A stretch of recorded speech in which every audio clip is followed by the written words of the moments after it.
Welcome, everybody. This is Black Talk Sacramento number 19. Number 19. 19. Yeah. That's a good number. Almost there to the 20 spot. Yes. Word. Well, we'd like to welcome everybody to Black Talk Sacramento. We're streaming live. I don't know if we're streaming live. Okay, we may not be streaming live. But we're here at the Underground Books. We're streaming something. We're here at Underground Books, 2814 35th Street. And what's the phone number to that? 737-3333. That's 4-3, folks. 333 and another 333. My name is Marichal J. Brown. And I am Tony, quote unquote, Harvey. Oh, he had to put the quote unquote in there. I'm NSAA.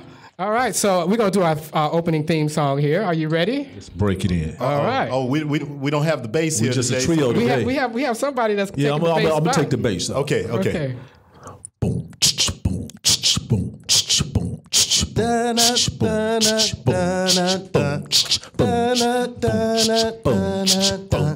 Black Talk Sacramento. Black Talk Sacramento. Hey. I was trying to get my Western on. I couldn't get the Western part. Hey, that was one of our better ones. Hey, I had to do a little squeak on there if I wanted Western. But I can't do Western. I don't like Western at all. Country, I should say, not country, but country Western. Country Western. Hyphen Western. Country hyphen Western. All right. So yeah, we got a couple of events I want to put out there first, happening right here at the Underground Books. Yes. Mm-hmm. Yes. So if you need a book, if you need anything, I know that is it spring or summer? Summer's coming up, right? Is it? We're in spring. We're in spring. We're in spring right now. Spring has sprung. What's the rule of spring? Is it wear white in spring, or what is it? All you women folk, what is it?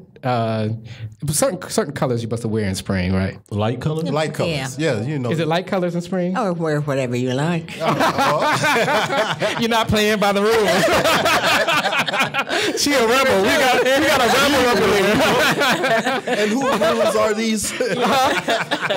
Fashion rules. I don't know. Okay, it's time immemorial. So we have right here at Underground Books, we have events happening all the time. So if you have little ones, if you have little tater tots in your life, tater tots running around, that need ketchup, be like, ketchup, boy. So we have a children's story time, winter spring series, winter and spring. So we're coming out of winter, going to spring, and now we go into the summer.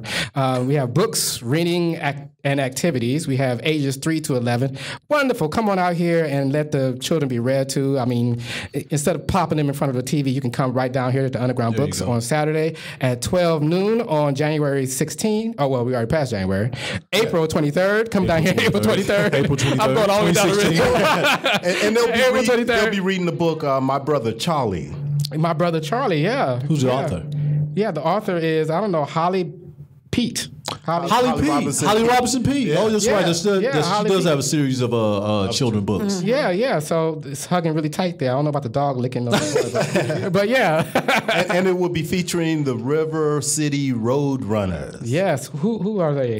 Because I keep every time I hear that name, I'll be like, beep beep. That organization's been around for a while, but I know they distribute children books of all kind, at certain events. Because I've been to a couple events where they do that. So okay, book fair, very correct? cool. Right. Oh, they're gonna be at the book fair. Right. Now, do they dress up or they don't dress up? Okay, they're one of those proponents who are trying to make sure that the kids... But no outfits. Mm-hmm. Because, road runners kind of, I kind of see outfits and stuff. Yeah. That's very... They're one of those programs that... Bunny ears, trying to ensure that children read by the age of third grade. That they get to the third grade level. Okay, that's good. Very cool. There's about 3 groups around here like that, and they're one of them. Yeah, because I didn't, Okay, so discussion and book signing at Underground Books. We got Larry Taliaferro. Is it Taliaferro? Taliaferro or Taliaferro?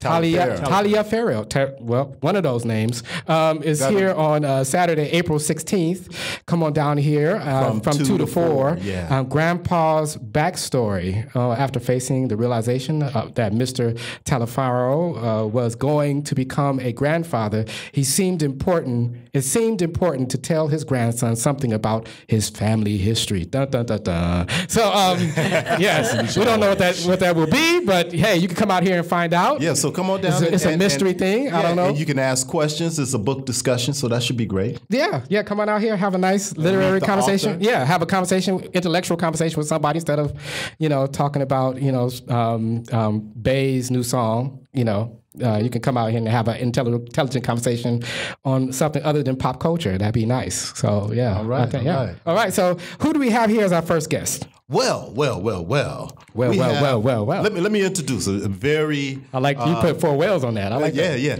A very talented writer. I first met her through Charles Curtis Blackwell. I was in the midst of writing and publishing a book, Heritage, and she wrote a short story that was just amazing. So I had to definitely have her out. Now she has her own series of books, or her own book that she's promoting. Ladies and gentlemen, let me tell you a little bit about her. Geri Spencer Hunter is a native Iowan and a graduate from the University of Iowa College of Nursing. Her writings have been published in numerous anthologies, and her debut novel, Polka Dots, was published in 1998. She is a wife, mother, grandmother, and great-grandmother, a retired public health nurse. She lives here in Sacramento, California, with her husband, Hunter, a retired mechanical engineer. Ladies and gentlemen, Geri Spencer Hunter. Hey. Thank you. Hey. Yes, that's very exciting. Welcome. We'd like to welcome you. We've been trying to have you. It's probably been like 6 months or so. Yes. That I've asked for you to come, and finally, it has happened. It's happened, and thank you very much. I'm very pleased to be here. All right. This is interesting. I've not done a podcast before. So So, interesting. This is an idea that came up from our friend right here, Lawrence Dinkins, and he gathered everybody together. He was like, hey, I got an idea. Let's do a podcast. And we was like, okay, how do we do it? What do we do? And he said, I got the equipment. And we got together and we came up with some ideas, and we wanted to focus on Sacramento. What's the things that are happening here in Sacramento for African Americans. So let's talk about you. How long have you been writing? I started writing in the late 80s. Okay. I've always been a reader. I mean, and I still read 2 and 3 books. I'm reading 2 and 3 books at one time. But I never thought about writing, and everybody has a story, of course. Right. But I never really thought about writing until we moved south, and I couldn't find a job. Okay. Well, they had a freeze on public health, so when you say move south, are you talking south of Iowa, or? No, I'm talking Southern California. Southern California. Okay. Yeah, because we still the South. True. But no, I'm talking Southern California. We moved down there. My husband took a job. Oh. And they had a freeze on public health, on hiring on public health. So I was looking around for a job and couldn't find one. So I thought I need to be doing something. So I took a creative writing class. Okay. And that's kind of what got me started. Wow. Because we had to keep a journal. And if you've ever kept a journal, it's a task. It is. It's very much a task. Yeah, it's very much task oriented. It was to me when I first started. But we had to write in it every day. She didn't care what we wrote as long as we wrote every day. Because writing is like anything else. Right. The more you do it, the better you supposedly get at it. So that's how I got started. Okay, so what are some of your favorite books? Oh, my. I have so many of them. In fact, I've got a list of them that I brought along because I have so many, and it keeps changing. I keep adding to it. Okay. I'm now reading Toni Morrison's new book called Children of God. God Help the Children. Okay. And it's real different for her because it's actually written in now time instead of she usually is kind of historical. But I'm reading that now. I've read so many. Let me just give you a list of some. Okay. Oh, you got a list of books that you've read? I do. Well, I had very this cool. started because I was doing something else, and I had it kind of as a handout for people. Kind of like a reading list. Yeah, well, not necessarily a reading list, but just some of the books that I liked. Okay. Kind of like your top 20, right? And some of you probably never heard of, but The Temple Am I Familiar by Alice Walker. It's an old book. Nah. Fantastic story. The Women of Brewster Place. Yes. Yeah, Gloria Naylor. Tomorrow They Will Kiss. This is Eduardo Santiago. I've gotten into a lot of other authors of colors books. Tumbling by Diane McKinney Whitstone. Okay. Yeah. Mother Rose read that one. Because I'm drawing a blank on all these. I feel really illiterate. The first novel that David Coben wrote, Brown Sky. Oh, okay. It was good. Yeah. A Place at the Table, Love, Toni Morrison, Smelling Herself, Terrence McMahon Grimes. Oh, okay. Girl on the Train, Paula Hawkins. There's so many of them. I can't go through all of them, but Okay. because I like all kinds of stories. You know, I like fiction, nonfiction. So what got you into reading? Well, how did you become such a big reader? I've been reading since I was a little one. But how did somebody impress that on you? Did your mom, your grandma? Well, probably, but I just don't remember that because it was always a part of me. Okay. Yeah, So- reading was always a part of me. So you came out the womb reading. Yeah. Well, no, but I don't think so, Lord. You're like, I hate that book. But I'm the youngest of 11 children. Okay. Oh, wow. Yeah. So Are you the middle or the? I'm the youngest. Oh, you said the youngest. Okay. Yeah. I don't know. Yeah. So you're the youngest of 11. Oh my God. So Yeah. you're the baby. Yeah. Oh. So that, I had all those siblings that were into things, and I'm sure that's, as I say, I really don't remember how I got into reading, but I've been reading forever. So Okay. Yeah.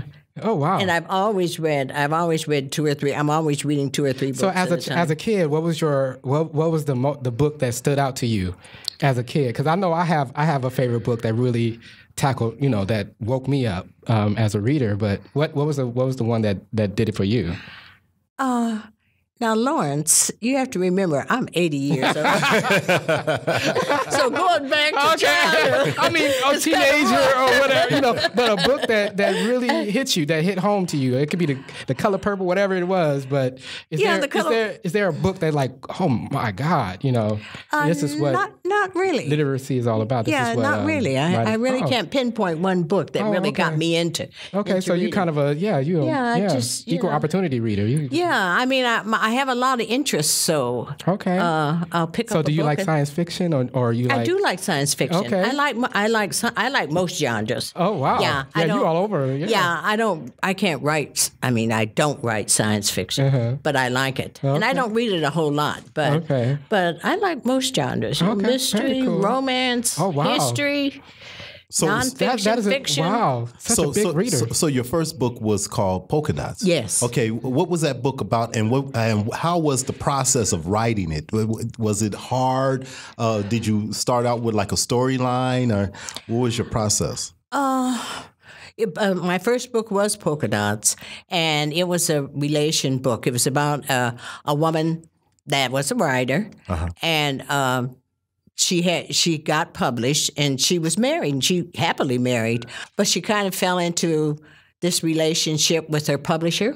Okay. And he was much younger, and he was white. Just to put a little, tension in there. Right.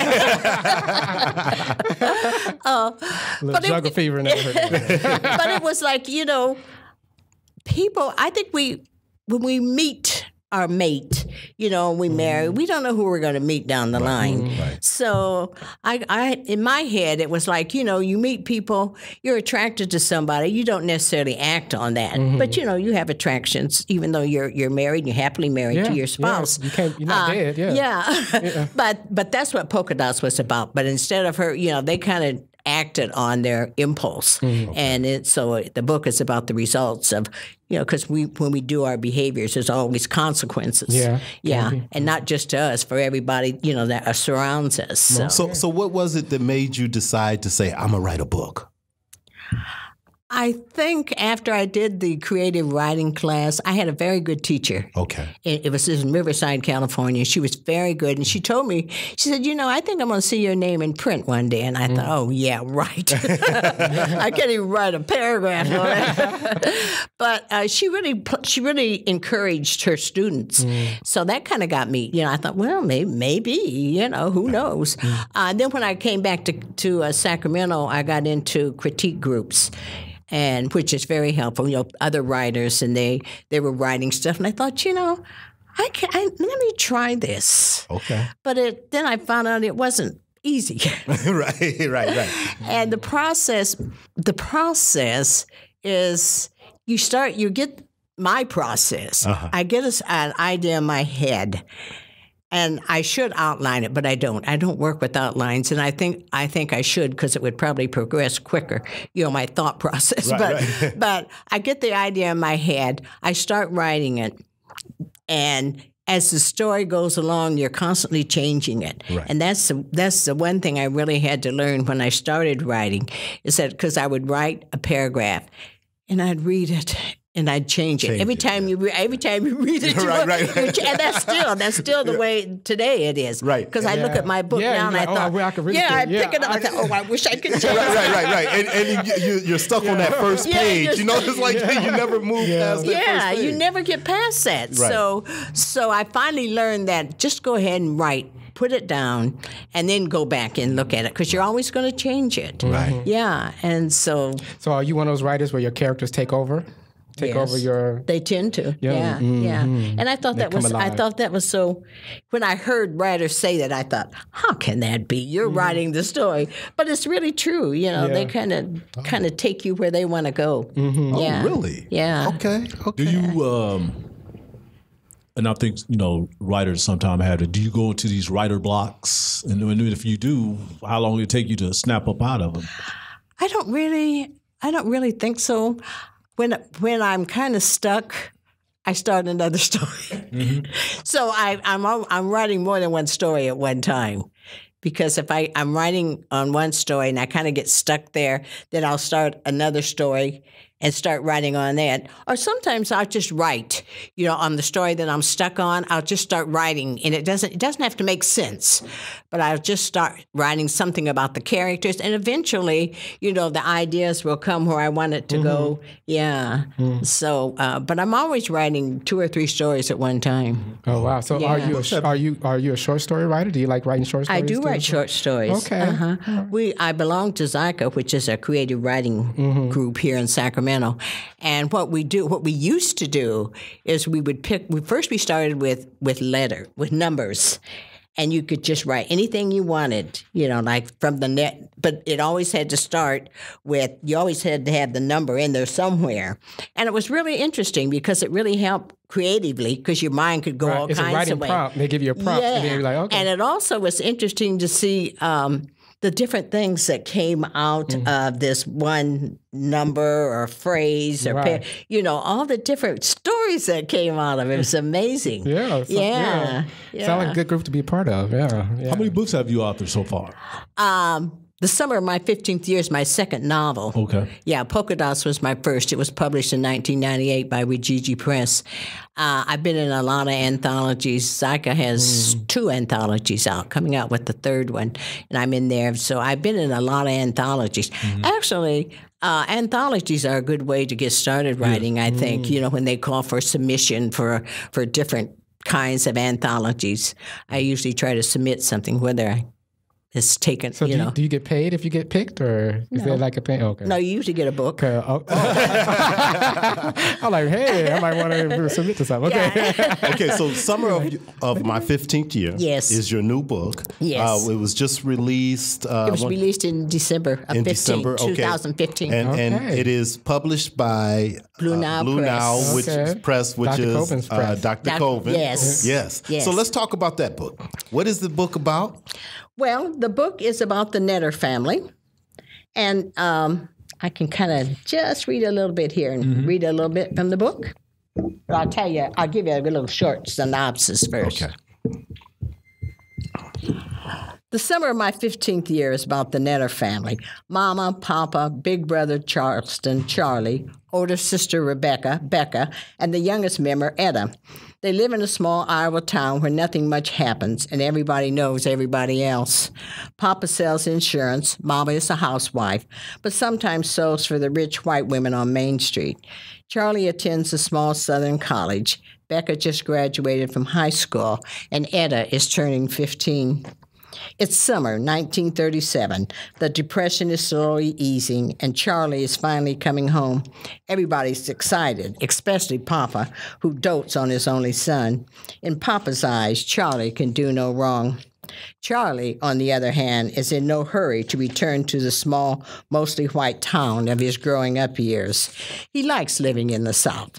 It's music, parties, pretty girls, having his freedom. He always has some flimsy excuse for staying, even during the summers. Papa is finally tired of his excuses, insisted it's time for him to come home. So Charlie packs his bags and his trumpet and goes back to a place he knows hasn't changed. A summer he knows will be full of boredom, and a family he figures is also unchanged. The surprise is Etta. The summer of my 15th year is her story. Oh, wow. Yeah. So I'll just read the prologue. And this is, Etta is now, when the book first started, Etta is like 86, and she's telling her story. Oh, okay. She's recording. Her friend has, this young friend that she's known, practically raised, keeps telling her she needs to tell her history. You know, she lived a long life. She needs to tell her history. And she's kind of reluctant to do that because she knows that history is history. You can't change it, you know, or delete all the parts that are ugly or so. But she finally decides to do it. So, Okay. Prologue. I ease into my favorite chair and stare at the intimidating little machine on my Formica table. It's tiny and rigid and cold. How can it possibly hold all the memories crowding my mind? They're flipping through my thoughts so fast I can hardly keep up with them. How could that little box allow them to run and play, laugh and cry, fuss and fight and love like memories do? But I promised Francesca I would talk into this gadget that's so foreign to me. And I will, Francesca, I will. But first, I have to get a handle on my memories. My 86 years keep getting in the way of my telling. Like the big white house with this wraparound front porch where I was born and raised and still live, where Becca and Charlie and me recklessly pushed each other in the swing that hung from its wood ceiling, back and forth, until Mama yelled stop. How we acted like we hadn't heard and pushed even harder, where we argued over marbles, the color of the rainbow, the size of peas and grapes and baby onions, and Charlie bullying Becca and me for the biggest and the prettiest before shooting them in all directions over its warm floor. Becca and I shouting they're outside the circle, and Charlie ignoring us. Where on hot summer days we munched on Mama's ginger snap cookies and gulped cold lemonade from shiny tin cups, scooping out the uneven ice chunks with our fingers, our bare feet sticky from the dripping liquid. Like Papa, our Papa, tall and big and light-skinned, with fuzzy sandy-colored hair. He was smart and talkative and outgoing, religious.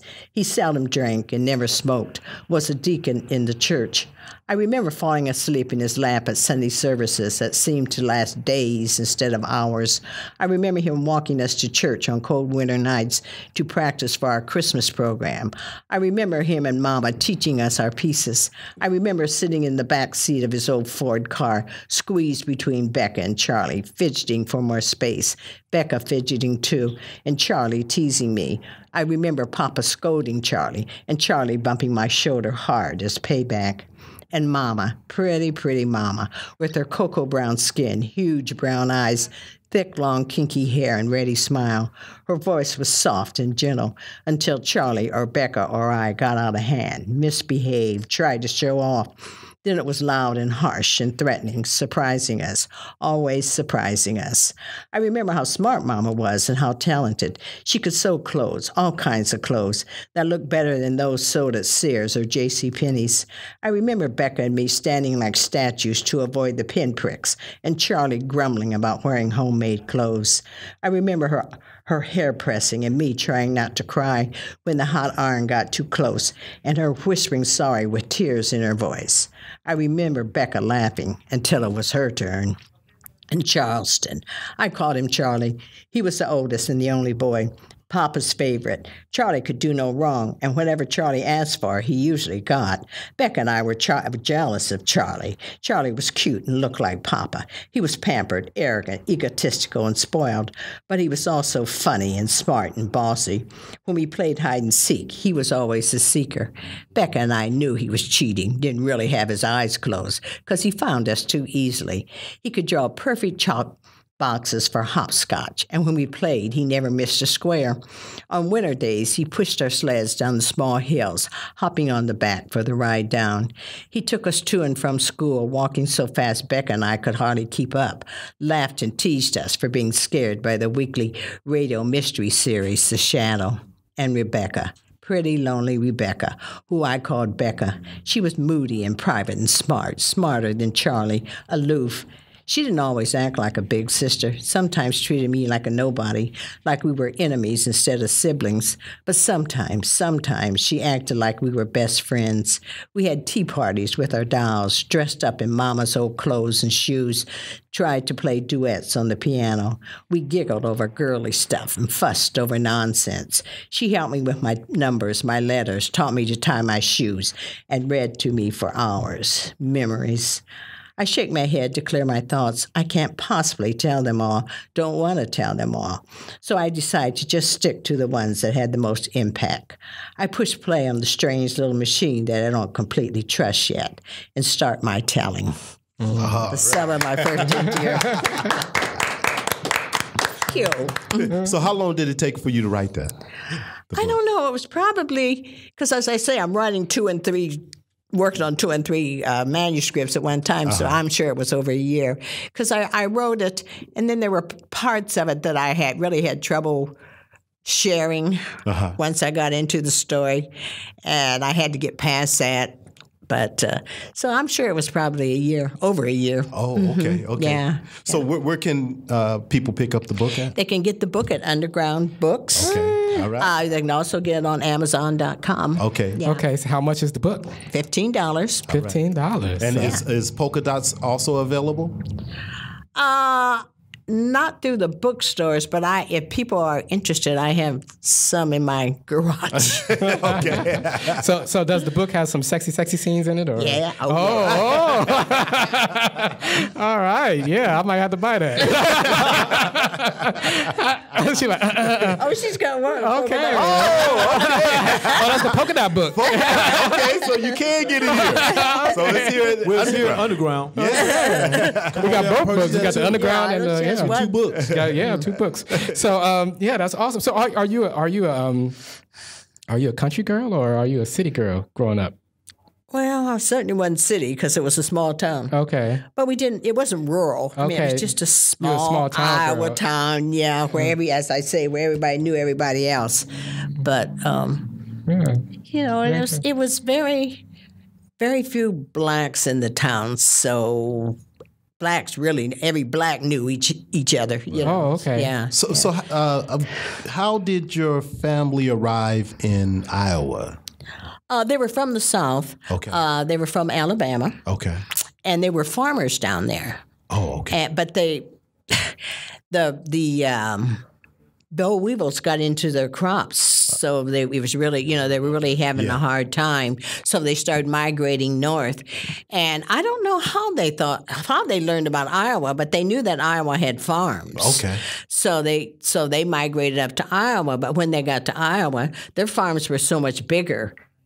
And of course the crops were different too, but the farms were so much bigger than what they had in the South until most of them that migrated up, they didn't farm. I mean, they found other jobs, other work. Which city were you? Were you close to Des Moines? Or? Yeah, close to Des Moines. Yeah, Des Moines was about 55 miles.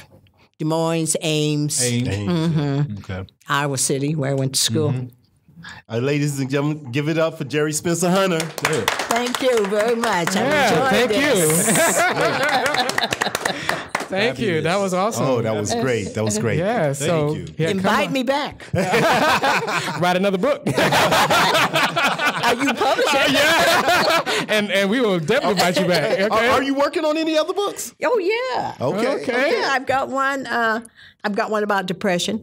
I tend to write about things that people don't really want to talk about, and depression is one of the things in the Black community that we don't want to talk about. Yes, it's true. But, we have it, and it's okay to have it. Yeah. But it's not okay not to do something about it. Yeah. Okay. So, and I'm writing a book about, the depression book is called Lunch at 9. Okay. Okay. And I got that title. I was doing my grocery shopping, and I go early. I do everything early because I'm a kind of a morning person.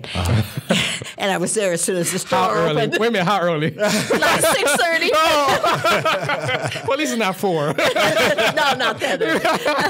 Be waking up like, woman, get back to bed. Just be doing housework and stuff, opening window shades. But I do start early, but not that early. But the night people were still there because I go so early. As soon as the store opened, and everybody knew me, and we talked and carried. Yeah. So the one guy was saying, he says, "Oh, I'm going to have." He was looking at his watch, and he says, "Oh, it's about my lunchtime." He said, "I have lunch at 9."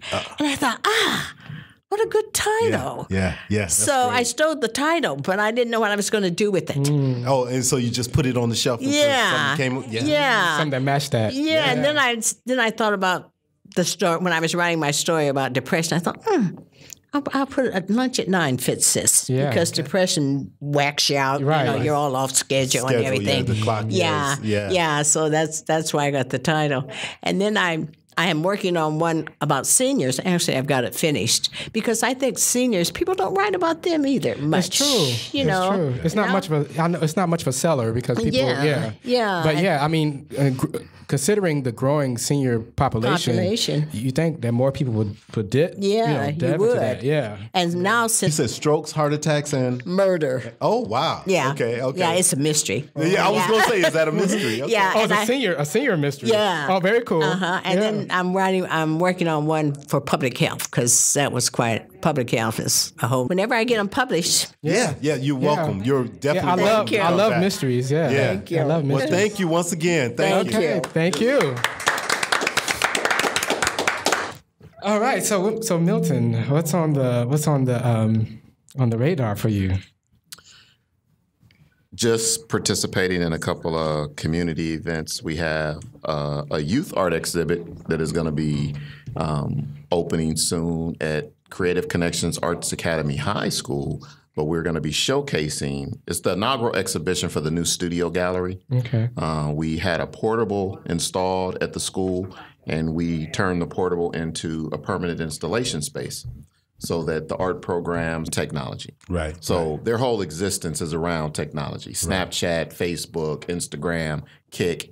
So, What's Kik? I never heard of Kik. It's a social media app. Good. Write that one down. Yeah, I don't know about no Kik. Every day is something new for us. Yeah, but it might be ingrained into the we learning some new stuff here. Kik? I like Kik. Kik who? Who you gonna kick? So how important is it, for children to be involved in the arts? Well, it's extremely important. Well, one of the things I tell people is that, for people to think that it's not important always puzzles me because I remember, and I'm not a spring chicken, but when I was growing up, art was, woven into your everyday, school participation. Right. And it wasn't just visual arts. You had theater, you had dance, you had band, music. Right. I appreciate it now, but I can honestly say it wasn't too cool getting on the bus with a baritone and trombone case. Take it up all like, man, why I gotta take music? But you didn't have a sexy instrument. Exactly. That wasn't sexy. Trombone, baritone ain't sexy instrument. Ain't no saxophone. Well, I had the sax. I had. Still a big case too. It is. It's awkward. But it's sexy though. It's sexy. It's not It's only sexy after you take it out the case though. I would rather carry the saxophone. But the one thing, that I miss is actually seeing young kids at the schools, you know, leaving school holding their violin case, you know, holding their trumpet cases. I miss that. I mean, because that was something that seemed natural to me as a young person, and to be at so many school sites and not see that experience. And then you only see that experience when you are probably in more affluent communities. Yeah. It, you know, it starts to really make you think about, you know, the discrepancy and how art played a role in my everyday upbringing. But I was fortunate. I actually got a chance to go to a public art school. So, but the funny thing is that they eliminated our theater, our dance, and our music during the winter break of my 9th grade year. Oh wow! Oh wow! You guys went. We came back. We came back after Christmas, and everything was gone. Huh? Pack up all of the instruments. They going down to technical high. I was like, what? Whoa. So the very next year, we lost 1/3 of our student body because parents didn't re-enroll their kids because they were there for drama and music. So we were a full art school when I started. This is the Renaissance School of Arts in North Oakland. But by the middle of my 9th grade year, we were converted because of budget cuts in Oakland to an all visual art school. Now, you know, for me, it worked out pretty good because visual art was my focus. Right. But we lost a lot of people at that school. Actually, Money B from Digital Underground, he was at my school. He was one of the guys that I went to school with, and he transferred after his 9th grade year and went to Berkeley High to continue to pursue music. And then I have a friend, Krista Collins, who left because she wanted to do theater, and then she ended up becoming a filmmaker. She's a filmmaker now. So, you know, looking at, you know, how I went to art school and then getting back in the schools with my kids now, just seeing their face, getting them ready for their exhibition that's getting ready to open. And this is an after school program. You know, Creative Connections Arts Academy, you know, is fully immersed in the arts. They have art woven into their curriculum, and then they have a host of after school activities for their children too. So I'm there at the elementary school as an after school teacher, and, you know, this program that I introduced to them, is actually called Selfies. Now, we're doing the same program at Father Keith B. Kinney here in the Oak Park community as well, but we're doing it with 7th and 8th graders. And it's a self-esteem building project. We do art, but we, you know, deal with issues that are relevant to them. Right. So we're working on their thing right now, and it's the whole premise is how you see yourself greatly impacts how others see you, treat you, and judge you. Okay. So can you see what I see? And the projects are designed to get them to not only look at themselves and their behavior, but to also look at the messages just being in an urban community, you know, can weigh heavy on people. Right. And how much do you let your surroundings dictate your own behavior? And then by behavior, how much of that actually dictates what your presence becomes?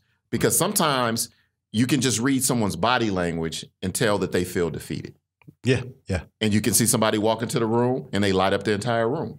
You know, that's all in how much they believe about themselves. The one thing that I find interesting in trying to use art to combat is external self-esteem.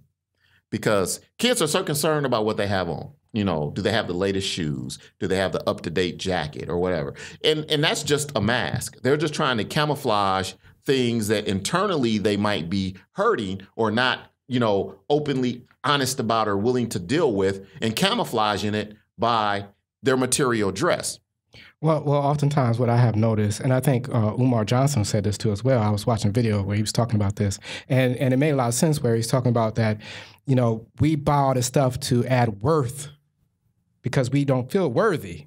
You know, and so we buy this stuff to boost our worth in, you know, to ourselves, to say, hey, I am somebody because I have these shoes. I am somebody because I got this new hat. I am somebody because I can afford these things. And if you can't afford those things, which, you know, growing up, I did not. You know, I had the pro wings, you know what I'm saying? Or as they call it in the hood, the roach wings. Yeah. So I had pro wings at one point too. So. You know what I'm saying? You're not alone, brother. Yeah. You know, where you feel like, oh my God, do you have somebody down there that got the new Jordans? And it's like, oh man, he must be somebody because it's the same thing with the cars, right? You got these people people that, and I think that's what plagues us as a people as well, is that we have this external self-worth thing where you have to. We kind of putting value into the wrong things. Yeah, well, we think those things add value to us, you know, and we surround ourselves with those things where you don't look into the mirror and without anything on and say, hey, I am somebody already. I don't need anything else to add to this.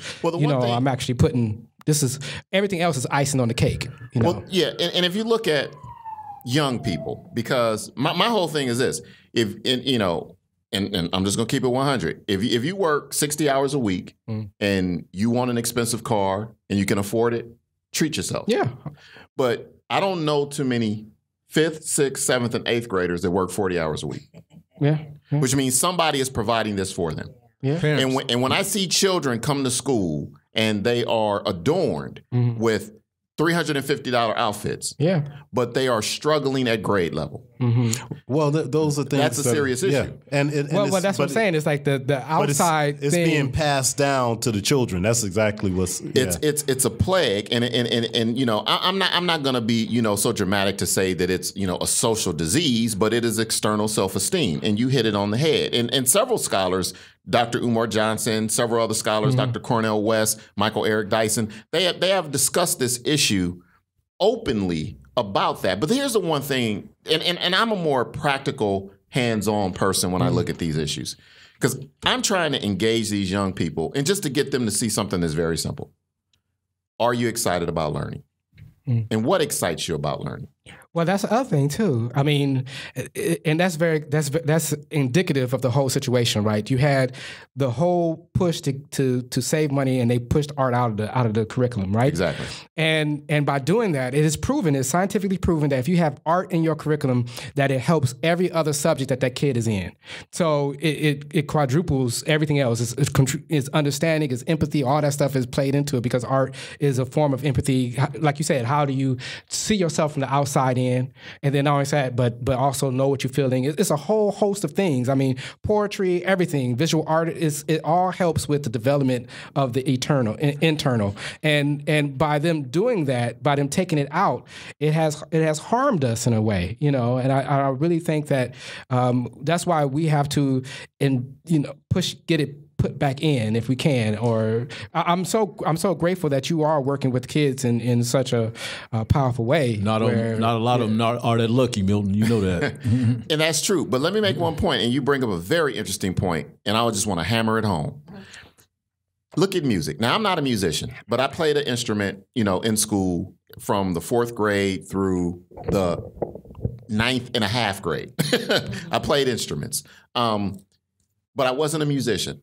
Today, I would never consider myself a musician, but music is an integral part of my fine art. I do a lot of paintings that deal with music as a subject matter. One of the things that we struggle with, especially here in California, in California public schools, is English as a second language. And it puzzles me that we don't increase the amount of music teachers in public schools. And there's an argument, and people say, well, we don't have the resources for this, but we have children that are struggling to learn the English language. But here's the thing. Every study, like Lawrence has just said, if you have music at a school, you are going to increase the literacy rates and the reading at a school for 2 reasons. Language is communication. Music is communication. Yeah. Music is a language. It is a language. Yeah. If you look at it's sheet a written music, language, yeah. If you look at sheet music and you don't know those characters, you don't know the language. You don't know the language. So there is a teacher in class teaching you, whether you're treble clef or bass clef, on how to read a piece of sheet music. And not only read the music, now you have to pick up this 3-dimensional object, an instrument. And then translate. And then notate it. Right. And notate the sound correctly. But not only that, but you have to put feeling into it. So now what is the difference can't be between that and picking up an English book? And speaking it. Yeah. Or picking up a Spanish book. Or a math book. And learning it. Yeah. Or picking up a French book and learning it. It's all language. You listen to some of these hip hop artists, okay? you know, some freestyle they can flow it right off the head, but then a lot of them. Yeah, I don't know how they do that, man. That's hard work. It is, but if you can do them both, and a lot of them can do it both ways, you know, because I mean it's writing. Yeah. It's incredible what comes off their brains onto a piece of paper. They are geniuses. Yeah. Through music, you know, and I don't to know if do it in a rhythmic. But it's like, but not only that, but you coming off the head, and I mean you just doing it from you know wherever you're getting that from, and then I have set in on some of these ciphers. They call them ciphers, right? Mm-hmm. Where they get around in a circle and then they have these battles, right? Yes, and they just do these things, and it's like it's amazing. It's almost like watching a drug dealer count money, right? It's like when you watch a drug dealer count money, you like, God damn it, you a genius. Yeah, right. Like, drug dealer's a businessman, you know. Not in the right business, but he's a businessman. I know, it's like, man, you doing mathematical equations. Yes, you know, you like, where my money? Well, how you know I can, you know, but you owe me $250 for 3 weeks ago. You like, you know, probability. He's like, nah, if you had all this dope, you should have been able to give me back all this. But you know, them doing that, it's amazing. And then you rhyming it. Then having to rhyme it, and then all that makes sense. That's a heck of a talent. And then it makes sense where you be like, you have little punch jokes, people laughing and stuff, you be saying some crazy stuff. I'm like, oh my God. All through music. Yeah. It's, you know, I'm still trying, you know, when I listen to some of these rappers today, I think they need that bouncy ball. Right. Some of them you can't even understand. I know. That's that trap music. That's that trap music. Admit it, that he be stretching some of those That's that trap words. music. That's that trap music. You be like, what the hell are you talking about? You brought up an interesting point when you say watching a drug dealer count money. For anybody who has ever watched the HBO series The Wire, it's like season 3 when they're talking to the young guys in The Wire. There's this one episode where one of the young guys is talking about, his name is Wallace. He actually is the gentleman who ended up playing Apollo's son in Creed. Yeah. Michael B. Wilson. Yeah, he was on The Wire.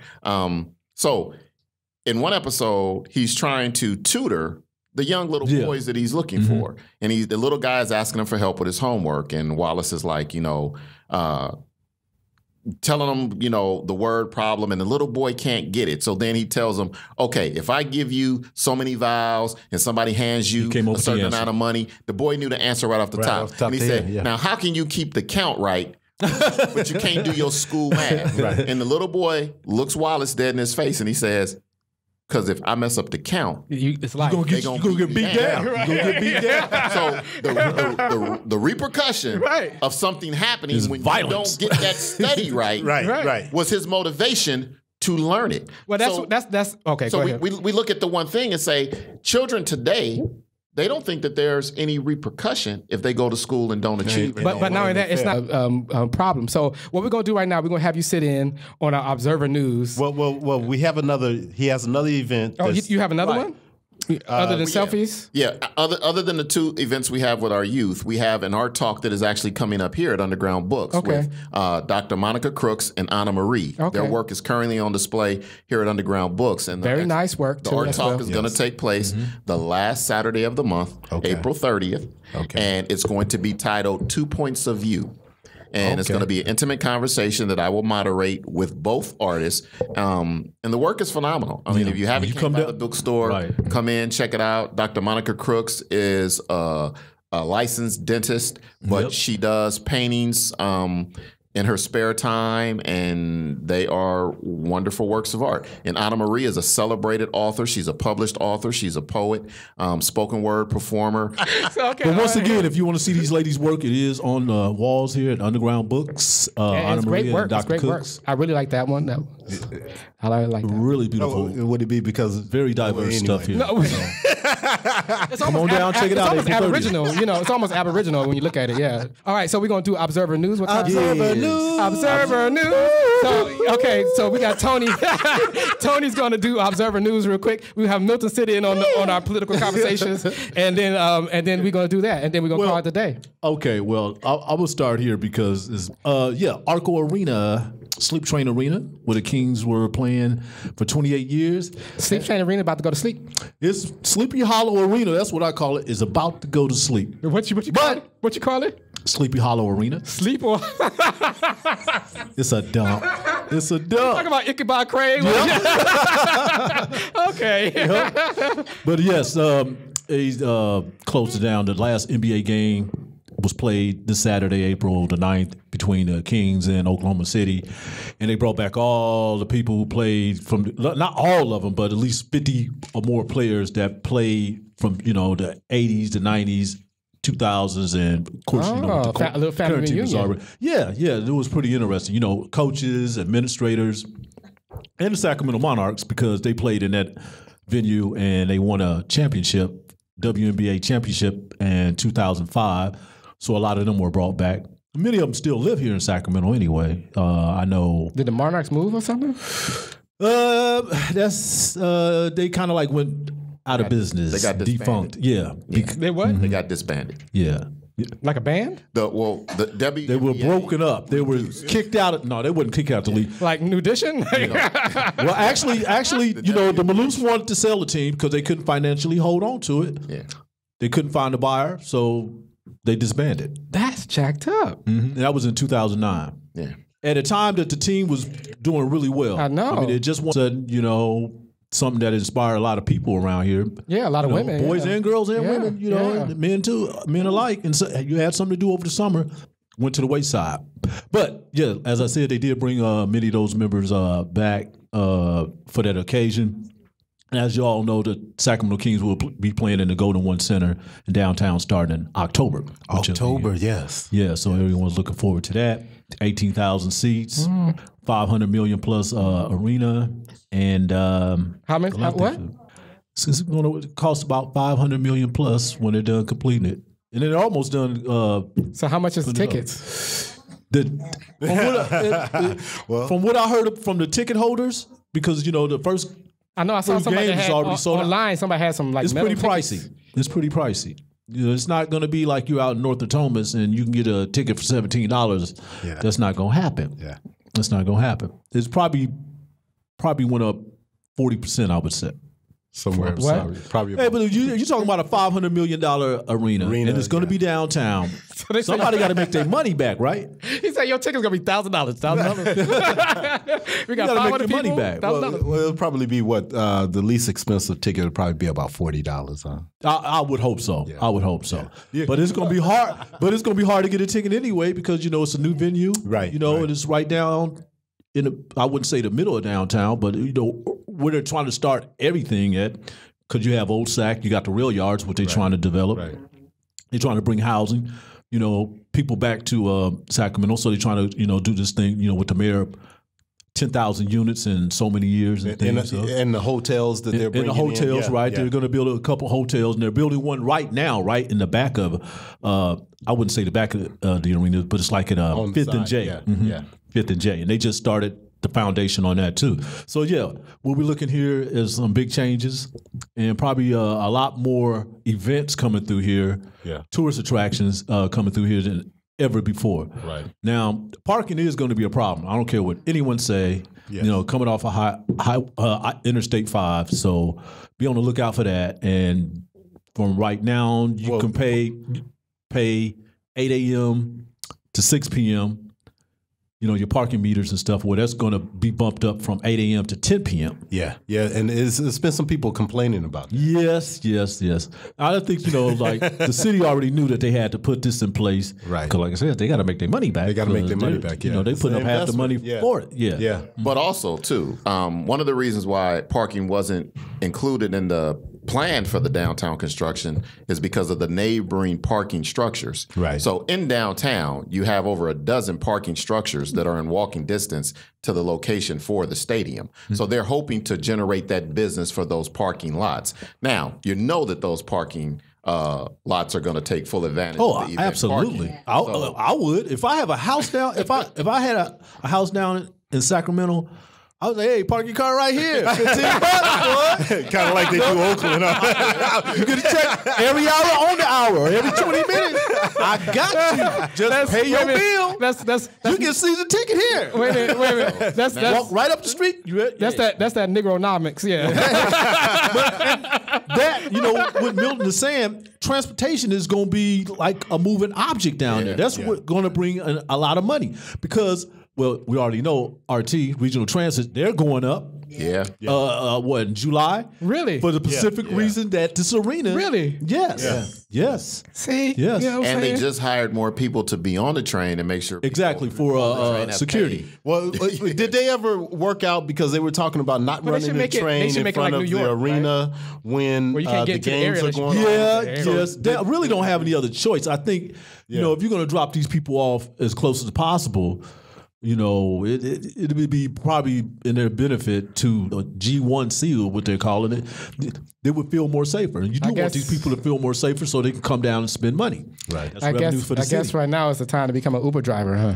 All right, so A lot of people become that. be like, hey, I can get you to the arena really cheap. Yeah. So let's move on with Yeah. Also, that happened at Center Praise Church, which is down here in Midtown. Joseph Cisak made a half-court shot and won a vehicle. From Folsom Lake. What's that? Folsom Lake Auto Dealership. Today, I mean, he had no. First of all, he had no idea he was going to be doing this. He thought he was going to be participating in another fan experience, and he only have one shot to make this shot, and it's about 47 feet because the court is about 94 feet total, and he sinks it, boom, on one try. Went crazy, high-fiving the fans, high-fiving the players on the court. I think they were playing Portland Trailblazers at the time, but it was just a great time for him because I covered just about every Kings game, which you all know, and no one hit that shot in a few years. And before he won a car. And he won a car. He won a car. What kind of car did he get? Okay, today I find out Yeah, I seen that. that he's going to donate the money. He's going to have a raffle off the car, raise up to about $40,000, I believe, and he's going to donate the money to some youth causes around here, and including Center Praise Church, which is, like I said, in Midtown. They have some summer programs. So that he they must do he must have a good car already. Yeah, the Ford. I know you only do something like that when you got a good car already. I just gonna donate you understand? Nothing is free. You got to pay taxes on those things. There you go. There's a conspiracy. So okay, so if you do it this way, it's just a tax write-off. Oh, you hit the nail on the head. Okay, that's my boy right there, Tony. He see all the angles. I looked at all the particulars on this. Okay. You know, the IRS that makes sense. That makes sense. Yeah. You know, you ain't walking away with no free car. We want, the state of California, you go get his money. They like you can do The what city you go want get to it. with the car. Yeah, just front over that 10 grand. Right.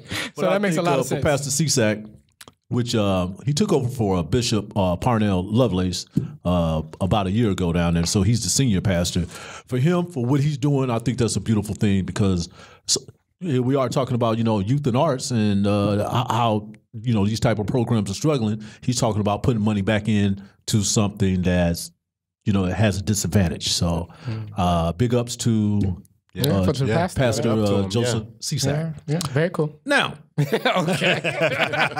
Doug Banks passed away. Oh wow! Yeah. Yesterday. Yeah, yesterday. Doug Banks, radio personality, Radio talk personality. show. I mean, The Doug radio Banks show. talk host.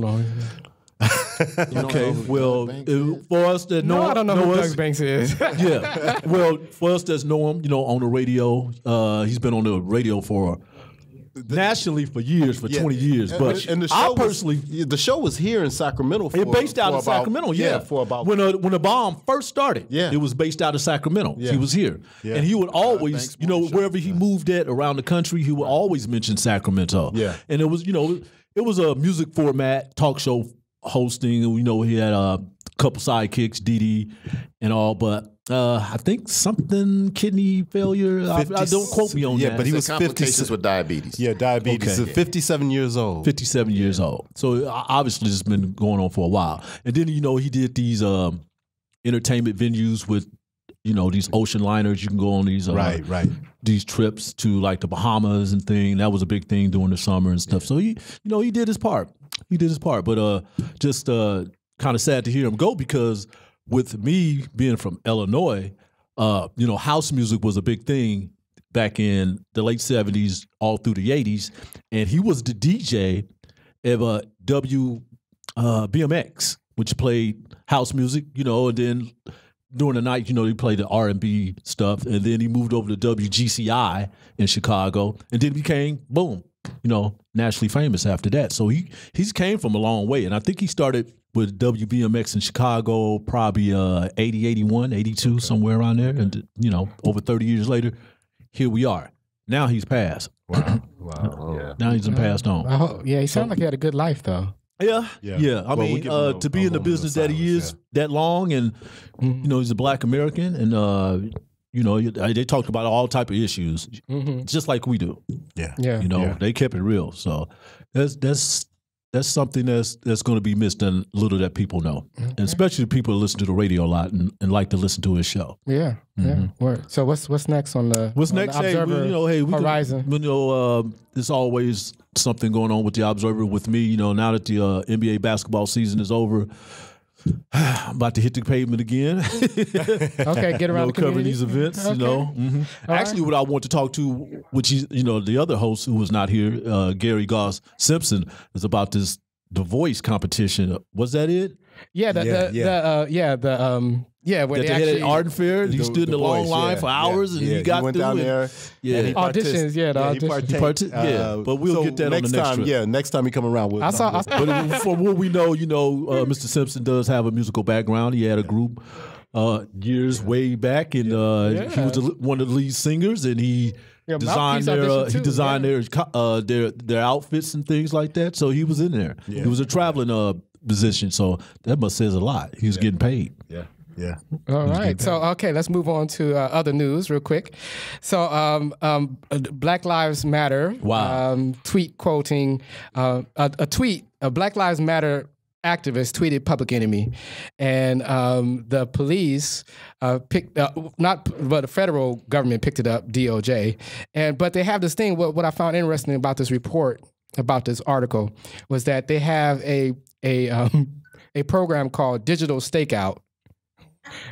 Digital stakeout, where they actually they can punch in search terms into this algorithm, and they can search these search terms locally, whatever locale they want. So they can pinpoint Sacramento and say, radical thought or whatever it may be, or whatever, and then it will go to all the social media, Kick, I guess, too, as well. Kick me. So, and then it goes through there and search it, and then find this person. So they found this guy that quoted Public Enemy in one of their songs, and so they've been this Black Lives Matter activist has been under suspicion because he quoted Public Enemy. It's just, I know, it's so odd. So you trying to tell me you don't have nothing better else to do but stalk us online? Yeah, okay. My goodness. Yeah, okay. And then another one is another story. So we're gonna go through these really quick. In Africa, Boko Haram is forcing kidnapped children into suicide bombing, which I found very, very interesting because. Most of the suicide bombers that they force them to do are girls, are little girls. Well, that's who they were kidnapping, right? Yeah. So they kidnap these little girls and then force them to do suicide bombing, because they go into these schools, they shoot up everybody because they, Western learning, and then they kill everybody. But I guess they kidnap some of them and then force them to do suicide bombing. Why can't we wipe these guys out right now? This is I know. I don't know what's going on. Well, I don't know why. But I don't know why in Nigeria they don't do something about these. Because this is crazy. I mean, this has to Boko stop. Haram. I know. I mean, you think they only in one portion of Nigeria, right? And they're doing so much damage. What? Drop a nuclear bomb or something on. It's like, no, I ain't gonna say a nuclear bomb. How can you go in there and kill a whole bunch of I don't want to say a nuclear bomb, or FBI or whoever who looking at Public Enemy gonna be looking at me next and stuff. Yeah. No nuclear bombs. Yeah, no nukes. No nukes. That was a joke. Even FBI. Even though, wait a minute. CIA, even though, that was a joke. No, even though, yeah, don't because they. All right. Yeah. You getting us in trouble, man. A digital stakeout. So yeah, it's and Obama's they've been developing these smaller nuclear bombs that's supposed to be more. They must be smaller. Yeah, really it's really weird. Why would you even do nuclear bombs anymore? All right. So and another thing, this is local. Sacramento should approve independent redistricting redistricting, which is cool. So no more gerrymandering. We're going to have an independent body. They did that the last time, and look what happened. Actually, isn't that the way that they said they were going to do Park lose? Right, that's right. UC Davis, right, exactly. Last time they said they were going to do that, and the next thing you know, we ain't doing that. And it's a reason why they do things like that. Exactly. So we got to question and look all around. That was a mess. Yeah. Who's on this independent body? Right. Okay. Exactly. All right. Because towards the end, they ripped up the whole plan, and the city council took back over. So we'll see how that works out. Do we need it? Yes, we do need it. We need it. Especially during this new election cycle. Voting cycle. And then this last one for other news is state auction is a large garage sale for Sacramento. So that's coming up. I put a link on the website on the show notes. Show notes. So if you want to go to this Sacramento auction, you can go to this. So what are they auctioning off? This says a garage sale. We ain't gonna go up there and see. We ain't gonna see brothers. So if you need Leroy, what you doing up there? if you need a new chair, The FBI. Oh boy. So if you need a new chair, go to the state auction. We don't get the information in time. Right. So you need a new monitor or whatever. So okay. Speaking of, so you can buy an Oculus Rift for $599 and transport yourself somewhere. Okay, yeah. So what is an Oculus? What is that, man? Word that you say? What is that? Oh, well, I'm sorry. We're not tech savvy like you are. I'm sorry. Okay, so the Oculus Rift is a device like goggles that you put on your eyes, and you can actually transport yourself somewhere. Like if you want to go to the beach, you can put these on your thing, and then you could be there in the beach. Or you could be inside of a video game. You can go, okay, I want to be inside of a video game. I want to do this. Or what I would like to see happen is that you could actually transport yourself. Like for instance, if Underground Books had like VR cameras in here, you could actually transport yourself here from, say that you're in Washington somewhere. You could put the goggles on and you can go and see the art. You could walk around the art and look at the art inside of this. Oh, because the Sacramento Kings have the Experience Center, which is down on J Street. Right. And that's how they were engaging the ticket holders. And, you walking around in an arena before it's built. Going to the locker room. I've seen, in the locker room, all these different rooms. Play fight. And it's like you're right there. You're walking across the court, the whole nine. So, okay, I just didn't know what it was called. Yeah, snapping towels, You're like being on the action. Okay,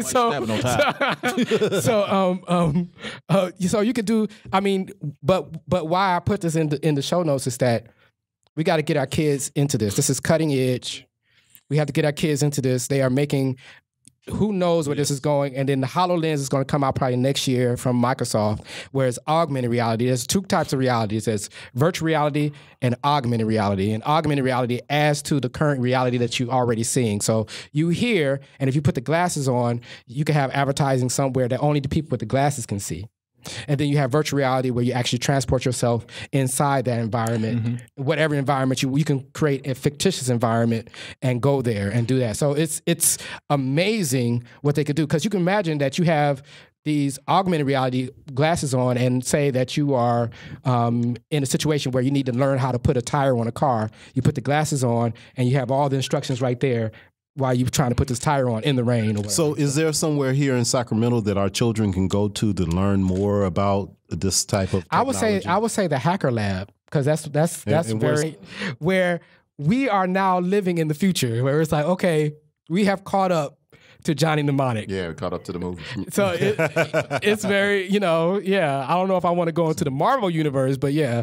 I don't know about no superhumans. We need to create some digital startups, folks. We need to get on that bandwagon. Absolutely. The possibilities is we are being left behind, and it's a real thing called digital divide is a real thing, and a lot of our kids, the only thing that they have connection to is a phone. It's a cell phone, yeah. That's the only technology that they don't have a computer. They don't have anything at home. They have to go to the library, do their homework, this is the kind of stuff that we being left behind on. And it's very, an Atari or Atari and Nintendo. I couldn't afford that. And some of these kids that had these machines are now video programmers. And things of nature. And it's like those kids that grew up on that are now in a new they are living in that space. And billionaires. Yeah. Or thousandaires. Yeah. 30 years. I'll be a thousandaire. I wouldn't mind. Hey, you know what I'm saying? I'm not even a hundredaire. so okay, that's what I am. Penny-aire. Okay. Dime-aire. Okay.